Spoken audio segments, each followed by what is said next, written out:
dengan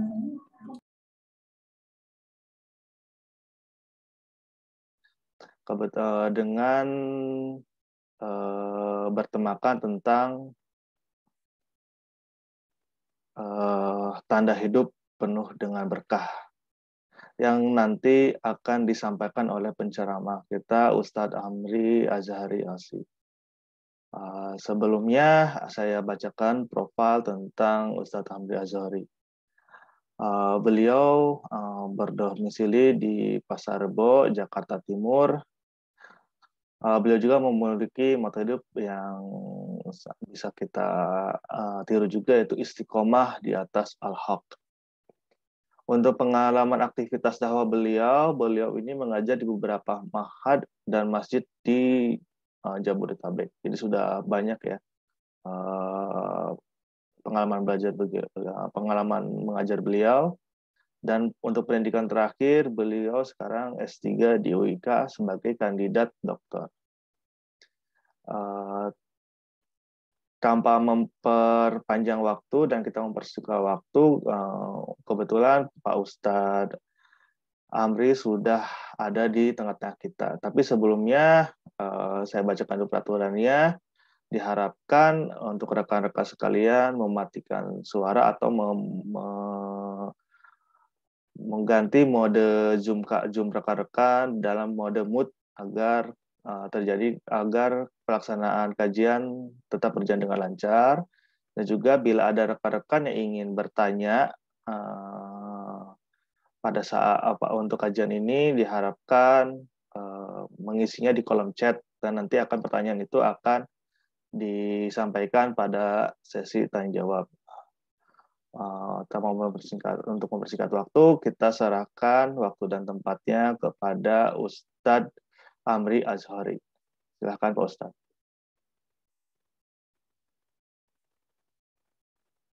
Halo, Pak Ustadz.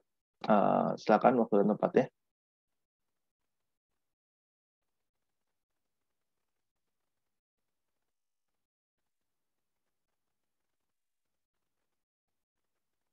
Maaf Pak Ustadz, masih di mute itunya. Ya. Bismillah.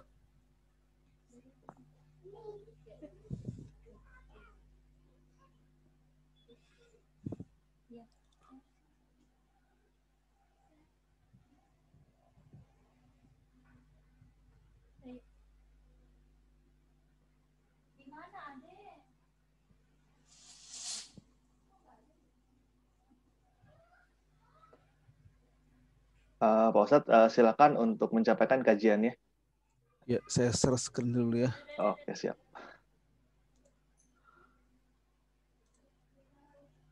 Sudah jelas ya tampilannya? Sudah, Ustadz. Baik, kita mulai. Bismillahirrahmanirrahim. Assalamualaikum warahmatullahi wabarakatuh. Waalaikumsalam warahmatullahi wabarakatuh. Alhamdulillahi rabbil alamin. Wassalatu wassalamu ala sayyidil anbiya'i wal mursalin. Nabiyyina wa habibina wa syafi'ina wa sayyidina Muhammadin wa ala alihi wa sahbihi ajma'in.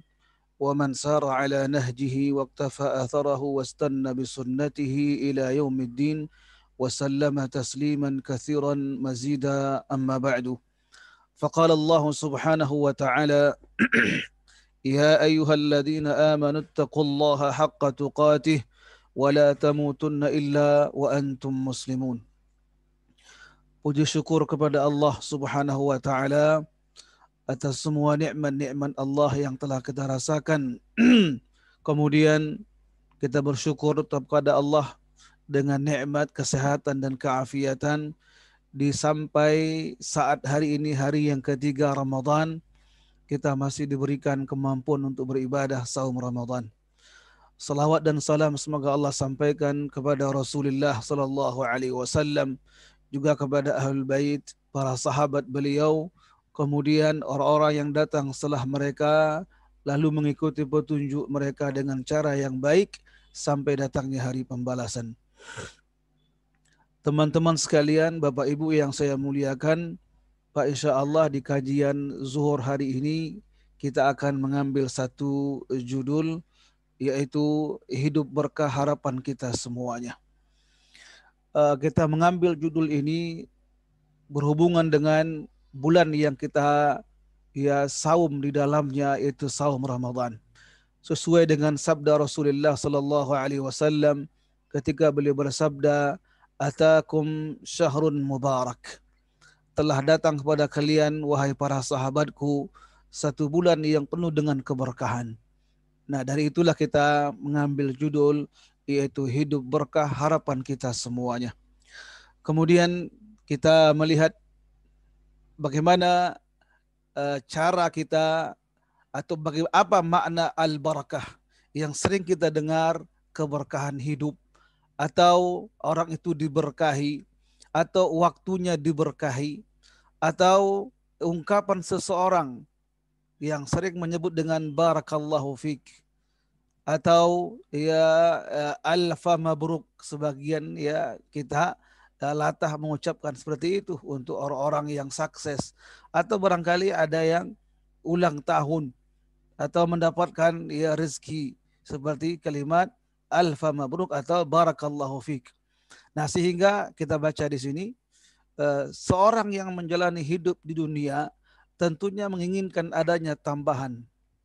Tambahan itulah yang disebut dengan az-ziyadatu wan nama. Yaitu apa? Tambahan dan berkembang pada waktunya, umurnya, harta, anak, dan segala yang dia cintai. Kalau kita hari ini mengatakan keberkahan usaha saya dengan bekerja di sebuah tempat, apa makna keberkahan usaha saya? Apa makna keberkahan Ramadan? Adakah keberkahan di siang-siang hari di Ramadan?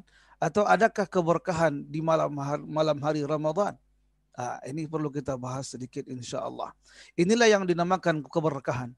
Nabi kita yang mulia sallallahu alaihi wasallam sering berdoa kepada Allah Subhanahu wa taala agar Allah berikan keberkahan dalam segala urusan. Ketika beliau bersabda dalam bentuk doa ini, Allahumma in kunta ta'lamu anna hadzal amra khairul li fi dini wa ma'ashi wa aqibati amri aw qala ajili amri wa ajilihi faqdirhu li wa yassirhu li thumma barik li fihi. Ya Allah, jika engkau mengetahui bahwa hal ini baik bagiku, bagi agamaku, duniaku, dan akhiratku, cepat atau lambat, maka takdirkanlah dia buatku dan mudahkanlah, kemudian berikanlah keberkahan itu di dalamnya.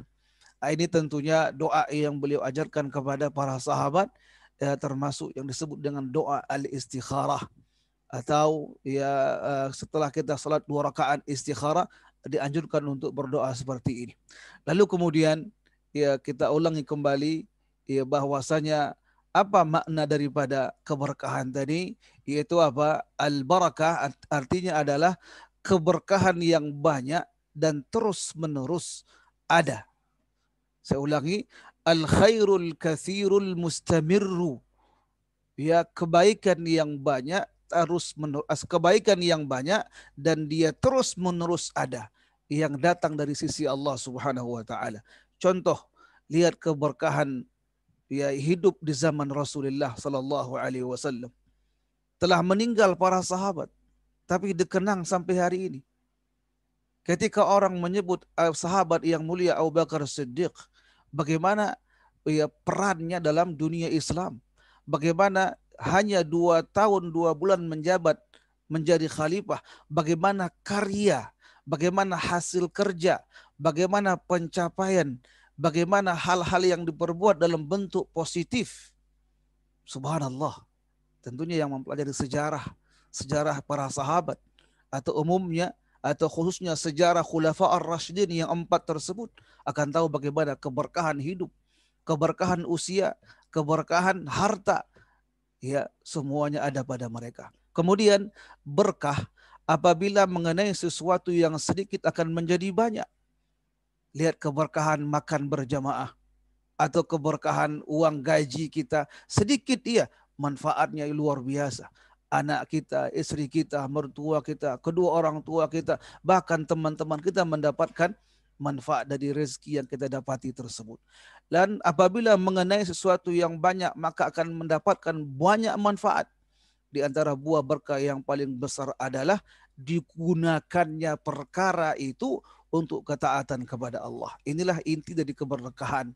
Keberkahan yaitu bagaimana semua nikmat-nikmat Allah yang telah kita dapatkan, lalu kita fungsikan nikmat tersebut dalam taat kepada Allah Subhanahu wa taala. Tidak terasa teman-teman sekalian, Bapak Ibu yang saya cintai semuanya, karena Allah Subhanahu wa taala, tanpa terasa begitu cepatnya berlalu atau berjalan 3 hari. Hari ini Ramadan. Tanyakan pada diri kita masing-masing, berapa juzkah kita telah membaca Al-Quran? Berapa halamankah telah kita baca Al-Quran? Lalu berapa doa yang telah kita panjatkan? Lalu berapa tetesan air mata di penghujung malam kita curahkan dalam rangka mengenang dosa-dosa kita? Semuanya ialah berupa keberkahan. Dari itu intinya keberkahan tadi ialah, saya ulangi kembali, bagaimana perkara itu untuk menuju taat kepada Allah Subhanahu wa taala.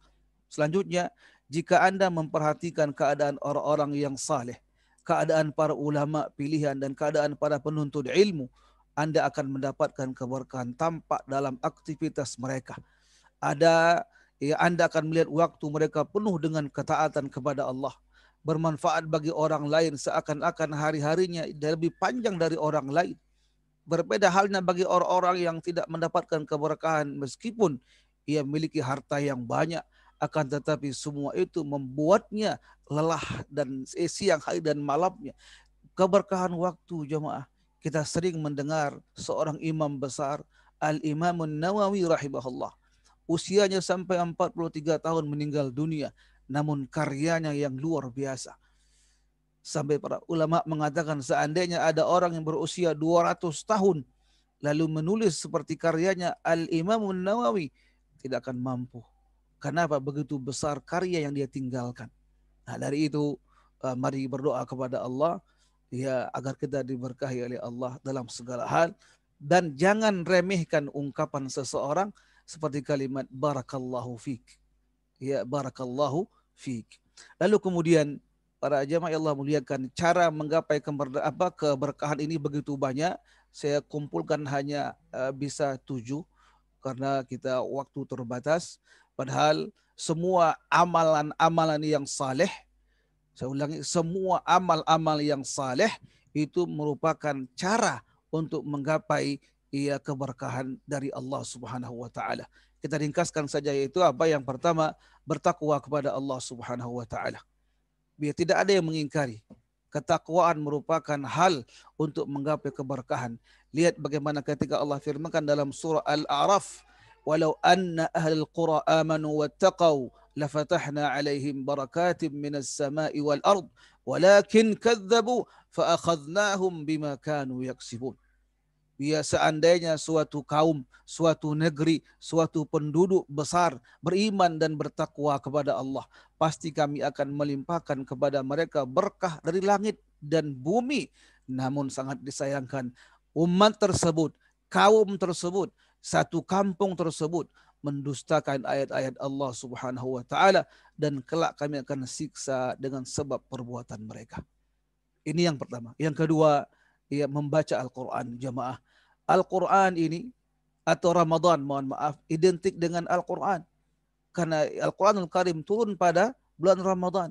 Begitu seringnya orang mengatakan, mari kita khatamkan Al-Quran selama Ramadan, minimal sekali. Bagus 2, bagus 3 kali, 4 kali, alangkah bagusnya. Nah, mana kesempatan tersebut? Mana semangat tersebut untuk kita membaca Al-Quran dalam rangka menggapai keberkahan? Cukuplah keberkahan yang besar bagi orang yang membaca Al-Quran, lisannya tidak berkata kotor. Cukuplah keberkahan bagi orang yang membaca Al-Quran, apalagi orang yang menghafal Quran, lisannya selalu jujur. Mustahillah kiranya lisan yang tadi membaca kalamullah, lisan yang tadi membaca kalam-kalam sabda Rasulullah, lalu digunakan untuk berdusta, digunakan untuk berjanji palsu, digunakan untuk ghibah dan menghina orang lain. Nah, sehingga keberkahan dari membaca Al-Quran, keberkahan dari membaca hadis-hadis Rasulullah, keberkahan dari lisan yang digunakan untuk hal yang baik-baik, sehingga tidak digunakan kepada hal yang negatif. Itulah keberkahan besar bagi lisan. Dan Al-Quran yang kita baca, alangkah besarnya. Allah katakan, kitabun anzalnahu ilaika mubarakun liyadabbaru ayatihi waliyatadzakkara ulul albab. Al-Quran yang kami turunkan tersebut kepadamu wahai Rasulullah sallallahu alaihi wasallam penuh dengan keberkahan agar mereka menghayati ayat-ayatnya dan agar orang-orang yang berakal sehat mendapatkan pelajaran. Yang ketiga, para jemaah yang Allah muliakan, yaitu berdoa meminta keberkahan. Mintalah kepada Allah agar diberikan keberkahan. Lalu kemudian saya ulangi kembali kali yang kedua, jangan sia-siakan atau jangan sepelekan ketika ada orang mengungkapkan kalimat barakallahu fik, yang artinya ialah semoga Allah memberkahi Anda. Yang keempat, menjauhi sikap tamak terhadap harta dan bakhil. Nah, ini tentunya kembali kepada harta. Ya, tidak boleh kita bersikap tamak kepada harta kita. Justru ketika masuk Ramadan ini, dianjurkan kita untuk pemurah, menjadi orang yang sering memberi. Ya, ringan tangan untuk memberi, bukan memukul. Ya, ringan tangan untuk memberi agar kita termasuk orang-orang yang diberkahi ya, ketika memberikan harta kepada orang lain. Yang kelima ialah jujur dalam bermuamalah. Ya, mobil khusus ketika jual beli. Tidak boleh kita curang, tidak kita boleh mengurangi timbangan, tidak boleh bersumpah palsu, bahkan menggunakan nama Allah untuk melariskan dagangannya, tapi dia berdusta. Lihat bagaimana besarnya hadis itu. Al-bay'ani bil khiyari ma lam yatafarraqa fa in sadaqa wa bayyana burika lahuma fi bai'ihima. Penjual dan pembeli berhak khiyar atau meneruskan atau membatalkan jual beli selama belum terpisah. Jika keduanya jujur dan menjelaskan apa yang adanya, maka akan diberikan keberkahan dalam jual beli mereka. Jika jujur, alangkah sulitnya kita mendapatkan seorang pembeli atau seorang penjual, mohon maaf, jujur dengan apa yang dia jual. Kebanyakan ialah berdusta, bahkan menggunakan kalimat al-wallahi, demi Allah, demi Tuhan, ya, untuk melariskan apa yang dia jual. Ya, kemudian poin yang keenam, rekan-rekan yang Allah muliakan insyaallah rabbul alamin, yaitu memulai aktivitas ya pada pagi hari. Ini yang perlu kita galakkan, yaitu ya apa yang Nabi sabdakan dalam bentuk doa, Allahumma barik li ummati fi bukuriha. Ya, dalam lain riwayat disebutkan burikat ummati fi bukuriha. Ya Allah, berikanlah keberkahan pada umatku di pagi harinya. Tentunya seorang muslim ketika habis salat subuh tidak dianjurkan untuk tidur kecuali ngantuknya luar biasa atau malamnya dia bergadang atau memang orang yang sakit. Jika tidak, alangkah bagusnya untuk berzikir, membaca zikir pagi atau membaca Al-Quran. Wabil khusus ketika Ramadan, waktu yang penuh dengan keberkahan. Dari itu manfaatkan. Dan yang terakhir ialah mengikuti sunnah Rasulullah sallallahu alaihi wasallam dalam segala urusan. Lihat, contohnya sini ialah masalah makan dan minum. Kulu min jawanibiha wa la ta'kulu min wasatiha fa innal barakata tanzilu fi wasatiha. Ini tentunya kalau kita makan berjamaah. Tidak boleh kita makan langsung ngambil bagian tengah. Ya, apalagi rakus. Tapi ambillah bagian dekat dengan kita. Makan dengan pelannya. Bahkan dengan pelannya. Tidak boleh kita kusuk kasak. Sehingga apa yang Nabi katakan sesungguhnya keberkahan turun di tengah-tengah makanan. Dan ini bagaimana keberkahan makanan jamaah. Makan berdiri tanpa membaca bismillah. Tangan kiri, ya, nggak tahu bagaimana bentuk harta yang dia hasilkan, haram ataupun syubhat kita nggak tahu. Jadi ketaatan kepada Allah Subhanahu wa taala didasari dengan ilmu yang sumbernya qala Allah, kitabullah, dan sunnah Rasulullah sallallahu alaihi wasallam. Itulah bentuk keberkahan yang sesungguhnya. Dan kita mohon kepada Allah agar diberikan kemudahan, keberkahan dalam segala hal, dan semoga Allah kabulkan permintaan kita. Lalu kita ambil poin yang kedua, yaitu bagaimana tanda-tanda hidup orang yang berkah. Al-Imam Al-Maghazi Asy-Syarqawi, beliau memberikan ada 6. Ya, yang pertama, membiasakan sifat malu yang positif. Ya, ini perkataan beliau ini bersumber daripada banyak hadis. Bahkan begitu besarnya hadis mengatakan wal haya'u syu'batun minal iman. Rasa malu di hati itu merupakan bagian dari iman. Rasa malu itu jemaah yang Allah muliakan, Bapak Ibu yang saya cintai semuanya, karena Allah Subhanahu wa taala, rasa malu di hati kita itu bagian dari iman. Dan bagaimana ya ancaman Rasul ketika orang dia tidak tahu malu, tidak ada rasa malu. Beliau mengatakan, ya fasna, fa illam tastahi fasna ma syi'ta. Jika Anda enggak ada rasa malunya, silakan berbuat sekehendak hatimu. Ini bukan perintah, tapi ancaman. Ya, milihlah rasa malu yang positif ya, sehingga ya memiliki manfaat besar dalam kehidupan kita. Ya, contoh malulah kiranya kita yang sudah menikah lalu tidak menjenguk ya kedua mertua kita, padahal dekat jaraknya. Adapun ya perkara mudik ya tahun ini tidak dibolehkan, ya kita serahkan kepada pemerintah. Ini usaha mereka untuk mengurangi ya virus tidak berkembang lebih luas. Tapi masih ada usaha kita untuk bersilaturahmi dengan menggunakan alat komunikasi yang ada. Yang kedua, bersyukur terhadap nikmat Allah Subhanahu wa taala. Tidaklah ya luput dari ingatan kita ayat yang berbunyi dalam surah Ibrahim ayat yang ke-7, la in syakartum la azidannakum. Jika kalian pandai bersyukur kepada Allah Subhanahu wa taala, ya Allah pasti tambah nikmat tersebut. Rekan-rekan sekalian, Bapak Ibu yang saya muliakan karena Allah Subhanahu wa taala, jadi ketika mensyukur nikmat Allah, nikmat kesehatan, nikmat kita mampu bisa bekerja, lalu nikmat kita bisa kembali ke masjid untuk sholat berjamaah dan tarawih ya ba'da isya. Lihat tahun yang lalu, tahun 2020, di saat kita Ramadan masih lockdown 3 bulan, kita rasakan tarawih di rumah. Subhanallah, yang telah menikah, yang telah punya anak, mampukah dia menjadi imam atau jadi imam dadakan?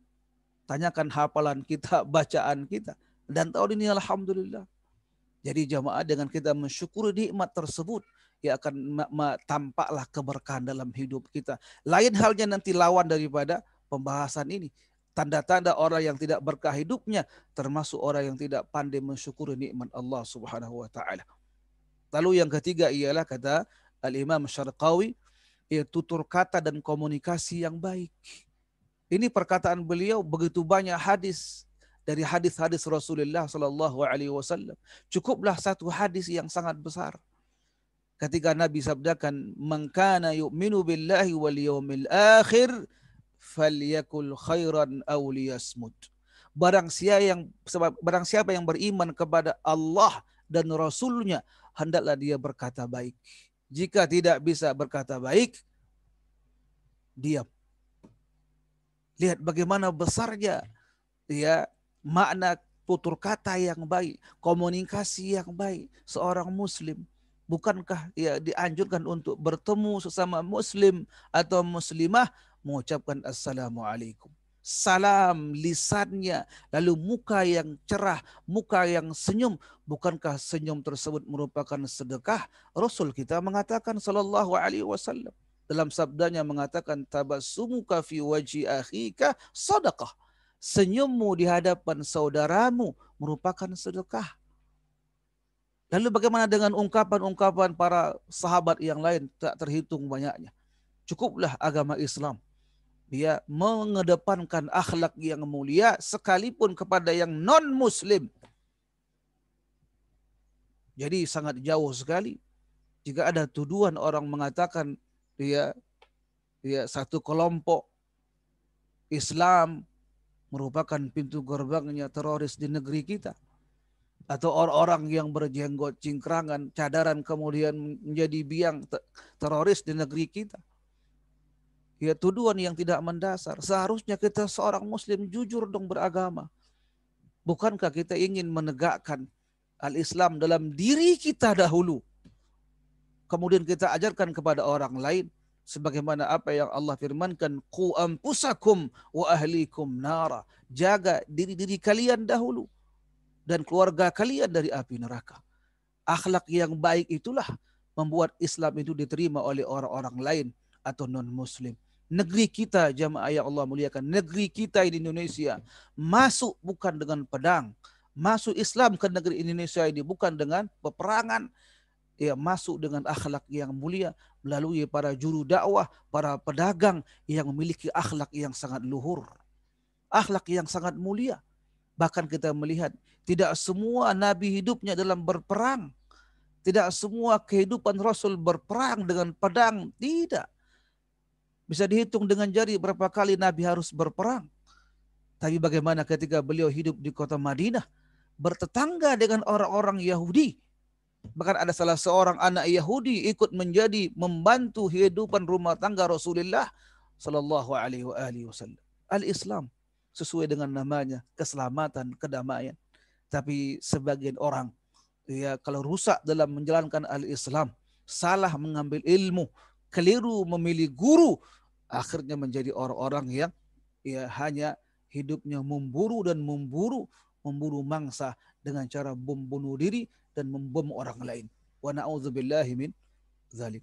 Kemudian kata Al-Imam Asy-Syarqawi, tanda-tanda yang keempat ialah berbakti kepada kedua orang tua. Ini perkara yang sangat besar. Bahkan perintah wajib setelah kita bertauhid kepada Allah. Cukuplah apa yang Allah firmankan dalam surah Al-Isra, wa qada rabbuka alla ta'budu illa iyyahu wa bil walidaini ihsana. Allah telah mewajibkan agar kalian beribadah hanya kepada Allah Subhanahu wa taala, tidak boleh berbuat syirik sedikit pun, dan hendaklah kalian berbuat baik kepada kedua orang tua kalian.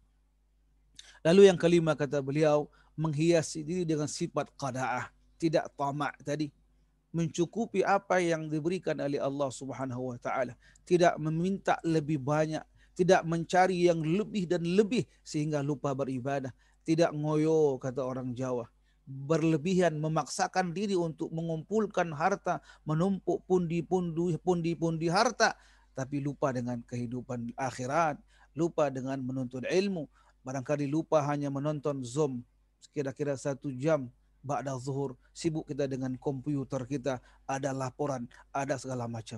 Jemaah yang Allah muliakan, sejenak kita mendengarkan untayan-untayan apa yang saya sampaikan tidak jauh daripada firman Allah Subhanahu wa taala dan perkataan Rasulullah berupa sabda suci dan kemudian perkataan para ulama. Dari itu menghiasi diri dengan sifat qanaah. Yaitu apa? Sifat ini merupakan kunci kekayaan. Orang yang bersifat dengan qanaah tidak akan pernah serakah, nggak akan pernah egois, sehingga dia tidak mudah tergoda oleh kekayaan dunia ini. Mencari dunia silakan, mencintai dunia berlebihan sehingga menghalangi dari kehidupan akhirat. Ia bertijarah, berbisnis, tapi lupa dengan akhirat, lupa dengan salat, tercelah. Sebaliknya sangat terpuji bagi orang yang ia sibuk dengan jual belinya, sibuk dengan bekerjanya, tapi dia masih sempat menegakkan salat, mengerjakan salat, menunaikan zakat dan beramal-amal saleh yang lain. Lalu yang keenam ialah konsisten dan teguh pendirian dalam berdoa. Ini saatnya jemaah, para bapak ibu yang saya muliakan, Ramadan di siang harinya termasuk ada 3 hal terkabulnya doa. Ya, di antara yang ketiga itu ialah orang yang saum di siang harinya, yaitu makbul doanya. Siang hari dari mulai kita menahan lapar, ya, sebelum azan, ya sampai kembali azan. 13 jam lebih itu waktu-waktu berdoa mustajab bagi orang yang saum, insya Allah. Para jemaah yang Allah muliakan, ini tanda-tanda orang yang diberkahi hidupnya. Kita cari atau kita baca sedikit bagaimana tanda-tanda orang yang dicabut keberkahan darinya. Sesungguhnya berkah atau keberkahan itu akan dicabut dari dalam hidup, ya, kehidupan yang baik berupa umurnya tidak berkah, usia panjang, 65 tahun belum bertaubat, ilmunya tidak bermanfaat. Ada orang yang alim bikin keresahan, bikin fitnah sana sini. Ada orang yang begitu banyak hartanya, tapi hartanya membawa kepada bencana. Semakin banyak dosanya. Nah, lihat banyak penyebab berkah akan dicabut. Kita lihat hanya 5 atau 6 penyebabnya. Yang pertama ialah hilangnya rasa takut kepada Allah. Artinya apa? Ya, ketika dia tidak lagi rasa takut di hatinya kepada Allah Subhanahu wa taala, maka tidak ada kebaikan dan keberkahan di dalam kehidupannya. Bahkan tidak mungkin dia dinamakan seorang yang beriman. Lihat bagaimana besarnya dosa. Di siang hari dia yang mampu saum Ramadan, tapi tidak dia saum Ramadan. Atau sengaja dia berbuka di hadapan orang yang lain, lalu orang yang lain mengikuti perbuatannya. Besar dosa bagi orang muslim yang mampu untuk saum, tapi tidak dia saum.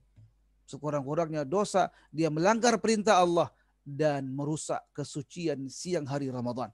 Lalu jemaah, besar dosa bagi kaum muslimin dan muslimat yang telah baligh atau yang balighah tidak menegakkan salat. Perintah yang besar. Sampai-sampai Nabi kita melalui peristiwa yang besar. Al-Isra di muka bumi, Al-Mi'raj sampai langit, sampai ke tempat yang tertinggi, Sidratul Muntaha, untuk mendapatkan kewajiban 5 waktu sehari semalam. Lalu kita abaikan, lalu kita tinggalkan. Alangkah besarnya dosa. Ya, kemudian yang kedua yaitu apa? Tidak ikhlas beramal. Berarti apa? Riya. Sedangkan riya ciri khas orang-orang munafikin. Dia hanya ingin dipuji, hanya ingin disanjung, hanya ingin dia berapa orang yang like, berapa orang yang men-share, berapa orang yang men-subscribe. Ya, sehingga apa? Mu'jibun binafsihi. Dia bangga dengan dirinya. Cukuplah. Itu sebagai apa? Membakar amal-amal kebajikan kita. Dan kita mohon kepada Allah agar diberikan keikhlasan. Lalu yang ketiga, apa? Ya, tidak menyebut nama Allah. Tentunya makanan. Makan minum kita coba dihitung berapa kali deh. Ya, nanti kita akan berbuka. Janganlah ketika lapar ya, begitu hebatnya. Ya, ketika Allahu Akbar lupa bismillah untuk makan.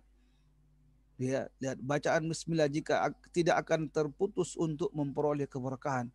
Bahkan setan ikut andil dalamnya.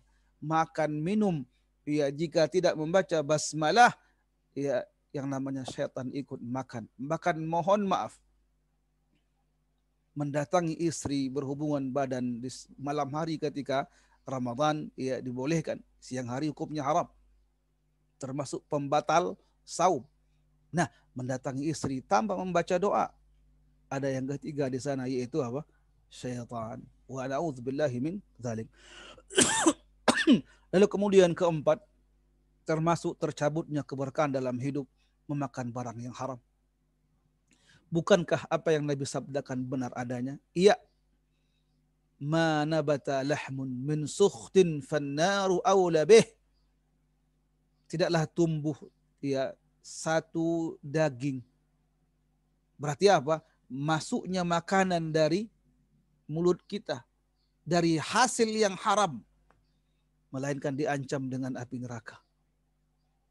Dari itu kita di waktu pagi jemaah, Bapak Ibu yang saya muliakan, kita berdoa kepada Allah. Meminta, ya Allah, Allahumma inni as'aluka ilman nafi'ah. Bahkan menjadi bagian dari rangkaian zikir pagi. Dibacalah sebelum terbit matahari. Allahumma inni as'aluka ilman nafi'ah. Ya Allah, aku memohon kepadamu ilmu yang bermanfaat. Wa rizqan tayyibah, rezeki yang baik. Wa amalan mutaqabbala, dan amal yang engkau terima. Subhanallah, al-Islam.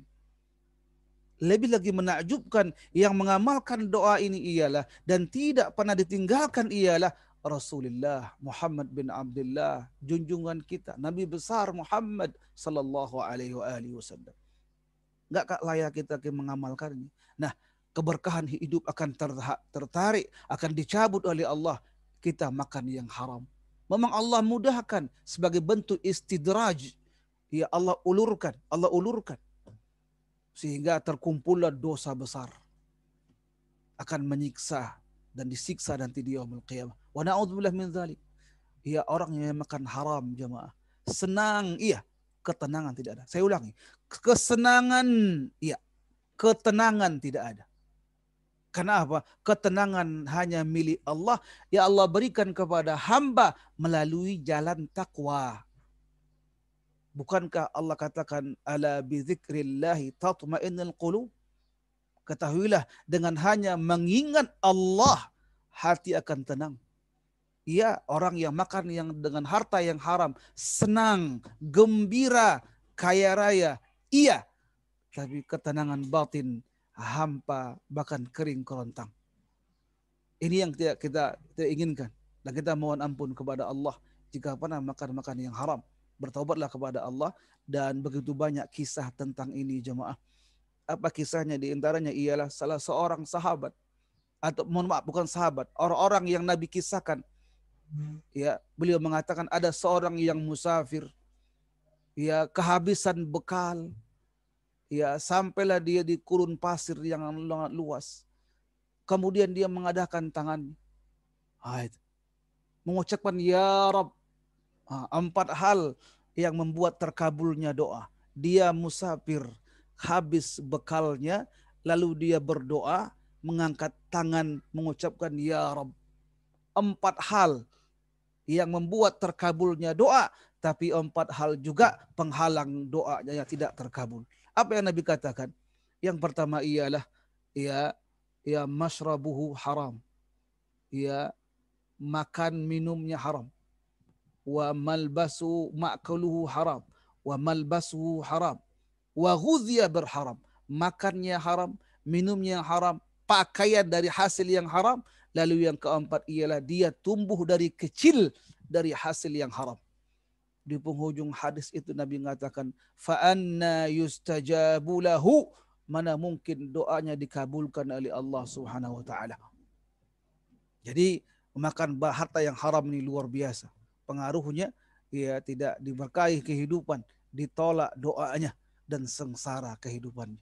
Dari itu kita bertobat kepada Allah dari hal-hal yang telah kita perbuat.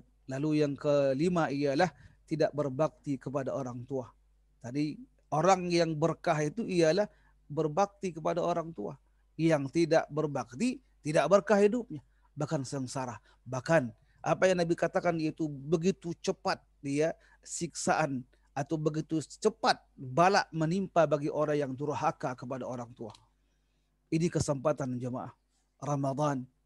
Walaupun tidak boleh kita mudik, iya, tapi uang kita atau telepon-teleponan, komunikasi lewat video call, tidak bisa, nggak ada HP, kirimkan uang, suruh ponakan kita atau adik kita di kampung sana belikan HP untuk orang tua yang Android yang bisa video call.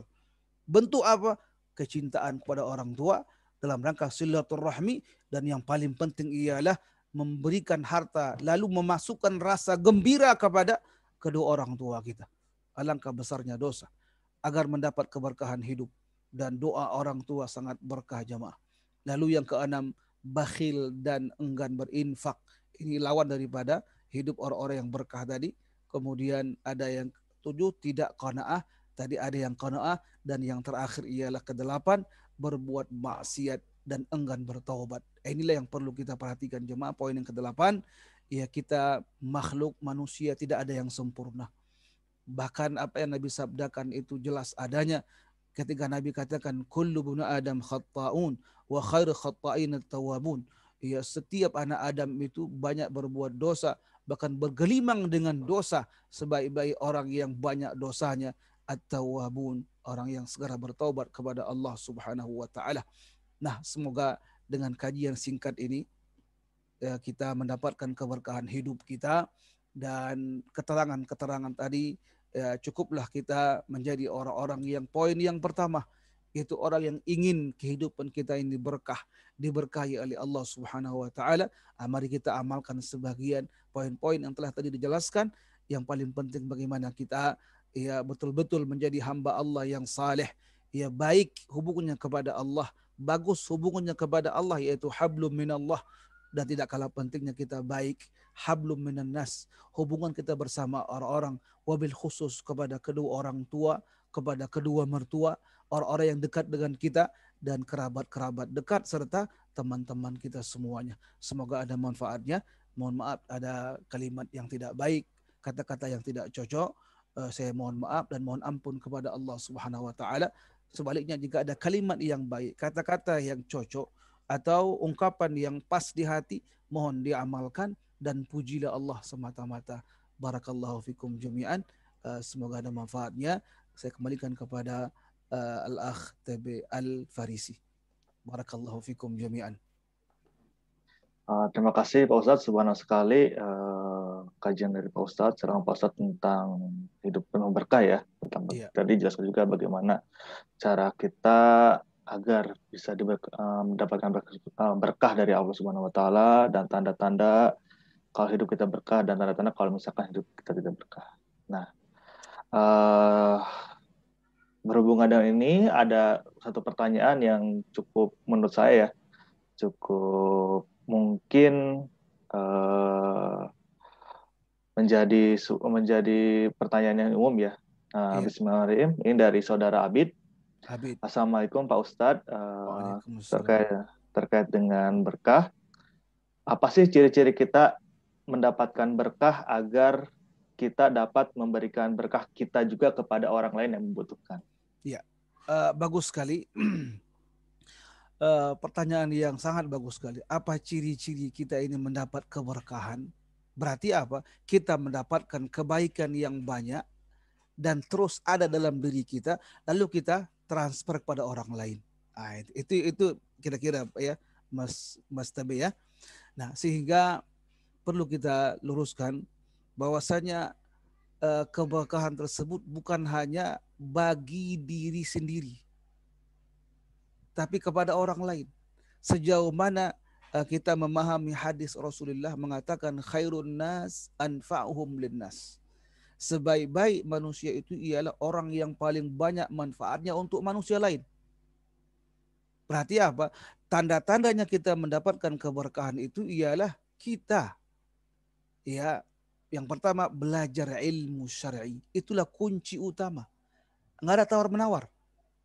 Bukankah ketika Nabi di awal harinya belum terbit matahari, doa yang dibaca Allahumma inni as'aluka ilman nafi'a.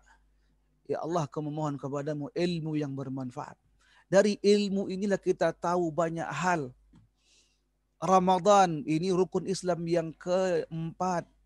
Ya, ada kewajibannya, ada yang namanya hal-hal yang dianjurkan sunnah-sunnahnya, ada yang namanya hal-hal yang membatalkan saum kita, ada hal-hal yang kita wajib kita ketahui. Kapan kita berdoa? Berdoa silakan.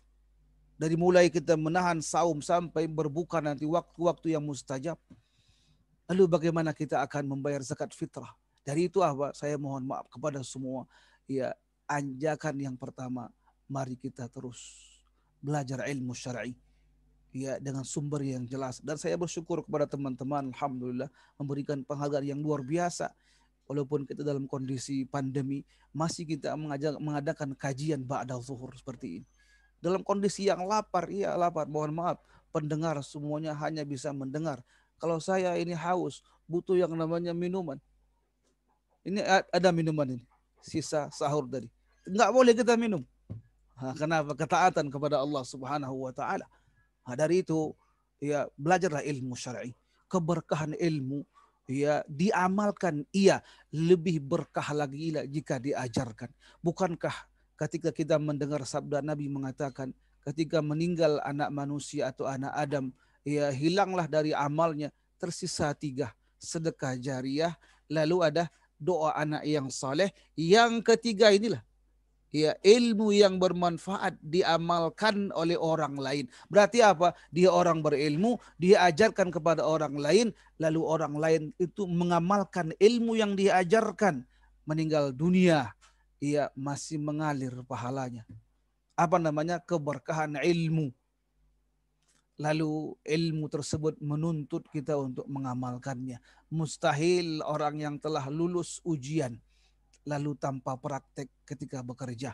Mustahil orang yang telah lulus ketika di training selama 3 bulan di luar negeri bahkan. Lalu pulang-pulang dia ongkang-ongkang, ya tangan begini aja. Ngapain? Nggak kerja Pak? Nggak kerja. Udah lulus? Enggak. Ilmu dipelajari untuk diamalkan. Sehingga digabungkanlah dengan al-ilmu nafi' wal amalus salih. Ada ilmu yang bermanfaat dan mengamalkannya. Sehingga ilmu itu diikat dengan amal. Jika tidak diikat dengan amal, ilmu kembali hilang di dada kita. Dari tanda orang yang berkah itu ialah dia berilmu. Apapun yang dia ingin ungkapkan, apalagi apapun yang dia ingin amalkan atau dia kerjakan, sumbernya ada. Dan ingatlah seorang muslim dan muslimah, ia bahkan dengan dia meludah saja, mohon maaf, bisa terhitung pahala jika dia tahu adabnya. Senyum murah sekali dan mudah, nggak perlu bayar, hanya senyum saja, smile saja, senyum doang. Ya, jika dia niatkan karena Allah dan itu perintah sang Rasul, berpahala besar. Senyum di hadapan istri Mas Al-Farisi, senyum. Subhanallah, alangkah besarnya. Sebaliknya seorang istri di rumah dengan mampu dia senyum menyambut suaminya, Allahu Akbar, hilang setengah lelah kita. Subhanallah, senyum saja.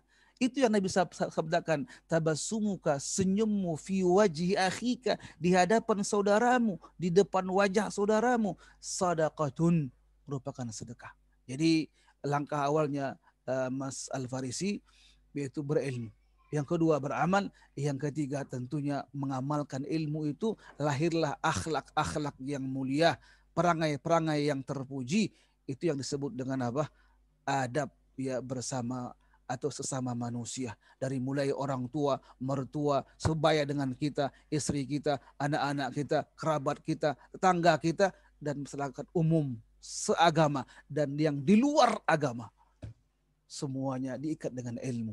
Nah, dari sini kita mohon kepada Allah agar doa tadi kita di waktu pagi diterima oleh Allah Subhanahu wa taala. Allahumma inni as'aluka ilman nafi'an wa rizqan tayyiban wa amalan mutaqabbala. Amin ya rabbal alamin. Silakan. Oke, subhanallah sekali Pak Ustadz atas penjelasannya. Mungkin dari rekan-rekan ada yang ingin bertanya kepada Pak Ustadz, saya persilakan di chat, saya sampaikan ke Pak Ustadz. Silakan, ada kesempatan kepada teman-teman ya. Ada unek-unek atau saran, atau barangkali mungkin ada masukan, kritikan, saya terima. Monggo, mangga, tafadhal, silakan. Oke.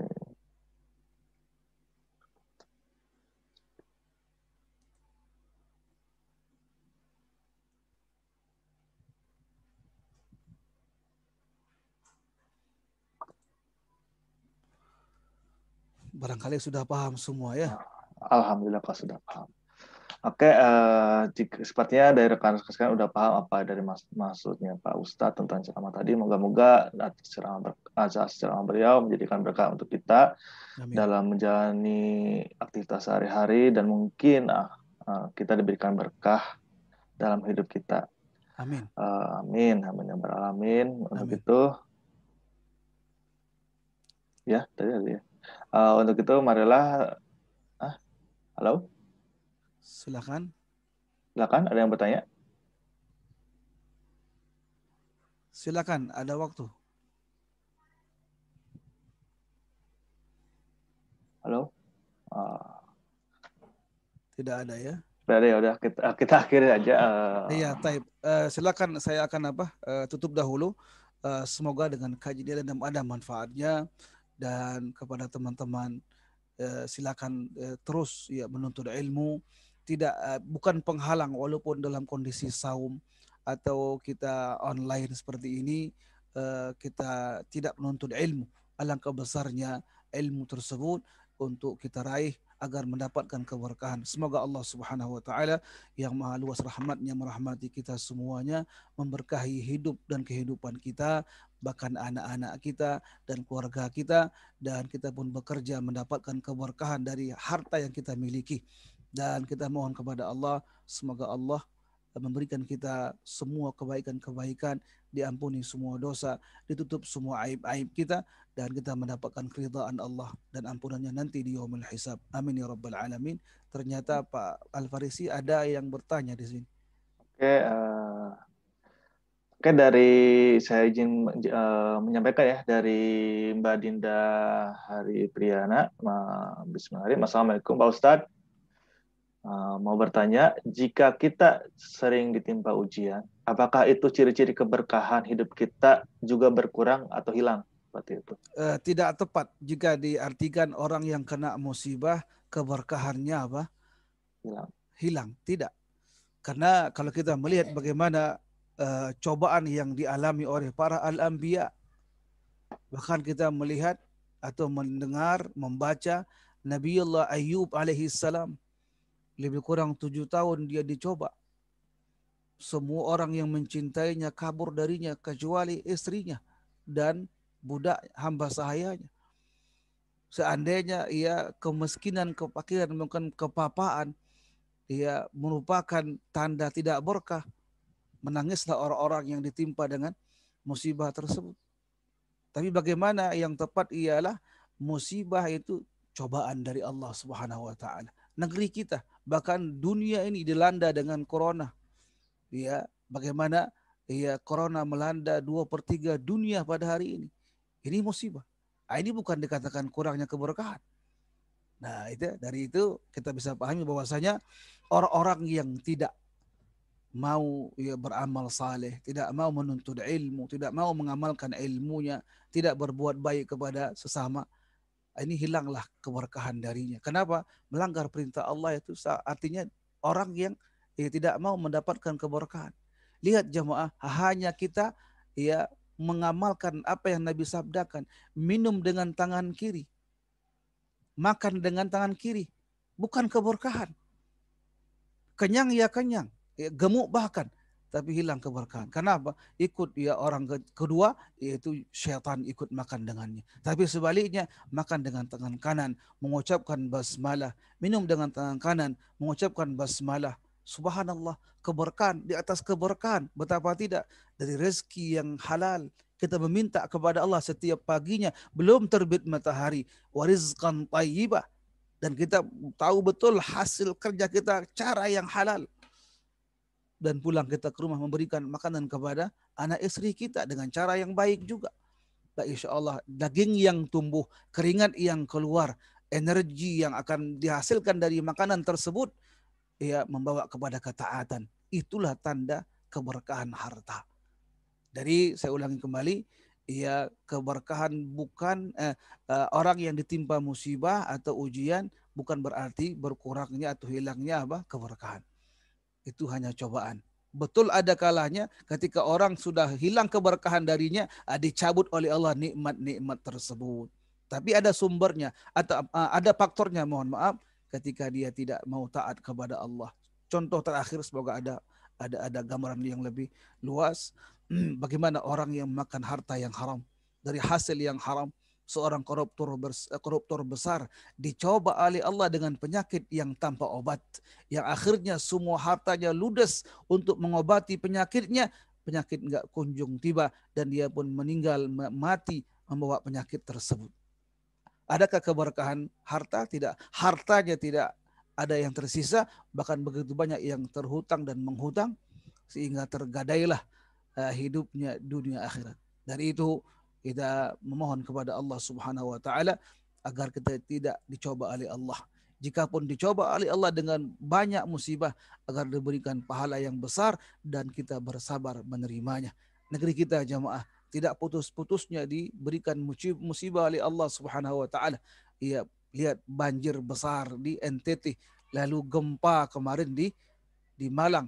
Ada yang mengatakan kemarin ada juga di Serang, ada juga gempa ringan. Semuanya ialah peringatan bagi kita agar kita bertobat kepada Allah Subhanahu wa taala. Semoga dengan kajian ini, dengan Ramadan yang penuh berkah ini, di siang hari kita saumnya, malam kita dengan qiyamul lailnya, semoga Allah yang maha mulia, Allah yang maha kasih, Allah yang maha sayang menyayangi kita semuanya dan menerima semua amal kebajikan kita dan diberikan keberkahan hidup siang dan malamnya, bahkan detik demi detik yang kita lalui. Kita cukupkan Pak Al-Farisi. Oke, amin. Makasih Pak Ustadz untuk berapa sekali untuk kajiannya, pertanyaan-pertanyaannya dan jawabannya menjadi bekal kita juga dalam menanggapi ujian kehidupan ya, tentang berkah juga. Insya Allah. Amin. Untuk itu, marilah kita untuk menutup kajian hari ini, marilah kita ucapkan hamdalah. Alhamdulillah. Dan doa akhir majelis, subhanakallahumma wa Allahumma bihamdika, bihamdika asyhadu an la ilaha illa ila anta anta astaghfiruka. astaghfiruka wa atubu ilaik. Itu terima kasih Pak Ustadz Baik. atas waktunya, dan Allah rekan-rekan barakallahu. mohon maaf apabila ada kesalahan kata-kata. Untuk itu, kajian hari ini kita tutup. Wassalamualaikum warahmatullahi wabarakatuh. Waalaikumsalam warahmatullahi Waalaikumsalam wabarakatuh. warahmatullahi wabarakatuh. Masya Allah. Jazakumullah khairan. Pamit dulu Pak ya, Al-Farisi.